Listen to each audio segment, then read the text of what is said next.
ययाति के बारे में तो आप सभी ने सुना ही होगा। उपनिषदों में ययाति की कथा है, बड़ी ही प्यारी कथा है। ययाति बड़ा सम्राट था। उसके 100 बेटे थे, अनेक रानियां थीं। वह 100 वर्ष जिया। वह मरने के करीब आया, पूरी उम्र लेकर मर रहा था। मृत्यु ने दरवाजे पर दस्तक दी और कहा, ययाति तैयार हो जाओ। भले दिनों की कहानी है, अब तो मौत दस्तक भी नहीं देती, तैयारी का अवसर भी नहीं देती। मौत ने कहा, ययाति तैयार हो जाओ, मैं आ गई। ययाति चौंका। अगर हम भी होते तो चौंक जाते। अगर मौत आकर एक दिन दरवाजे पर दस्तक दे तो हम सभी चौंक जाएंगे। ययाति चौंका। ययाति ने हाथ जोड़कर कहा, क्षमा करें, मैं तो जीवन गंवाता रहा।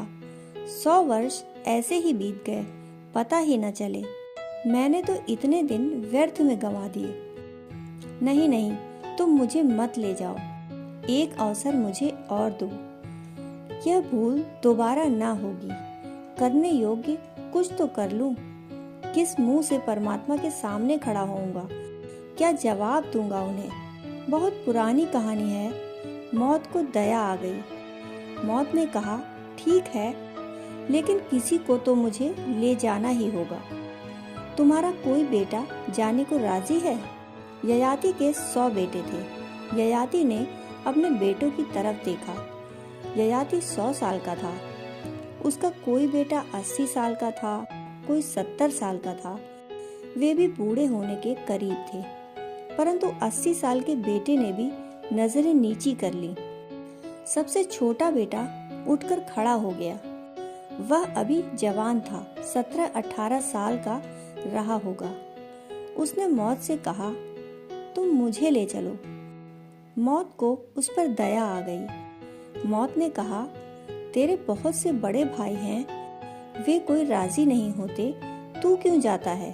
अपने बड़े भाइयों से क्यों नहीं पूछता, तुम राजी क्यों नहीं होते? उसने अपने बड़े भाइयों से कहा, आप जाने को राजी क्यों नहीं हैं? क्या पिता के लिए जीवन नहीं दे सकते?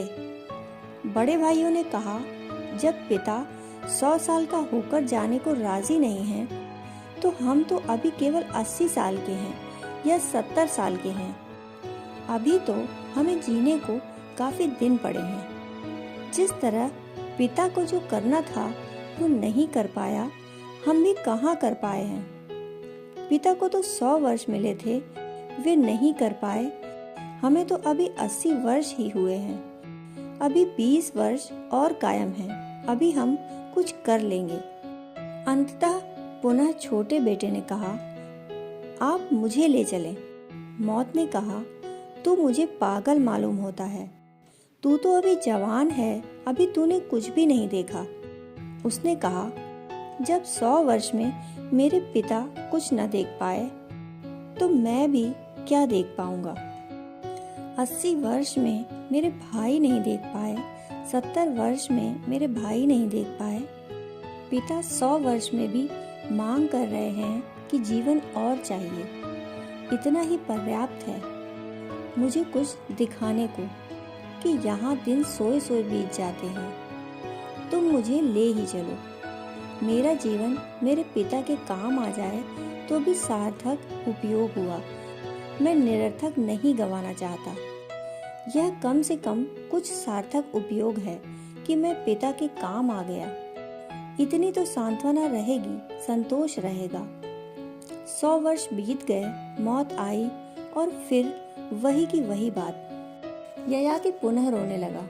उसने कहा, क्षमा करो, मैंने तो सोचा था कि अभी 100 वर्ष और पड़े हैं। अभी क्या जल्दी है, जी लेंगे।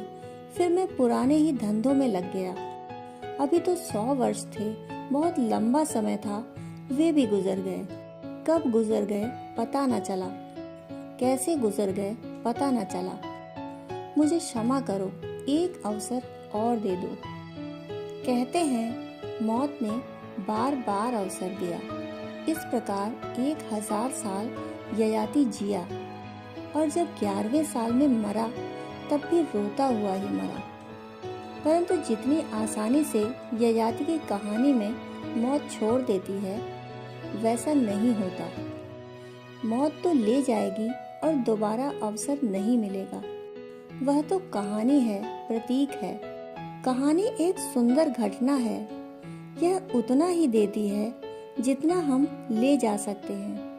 परंतु यदि हम तैयार होते हैं, और किसी दिन हम तैयार होंगे ही, तब हमें मिलने लगता है और।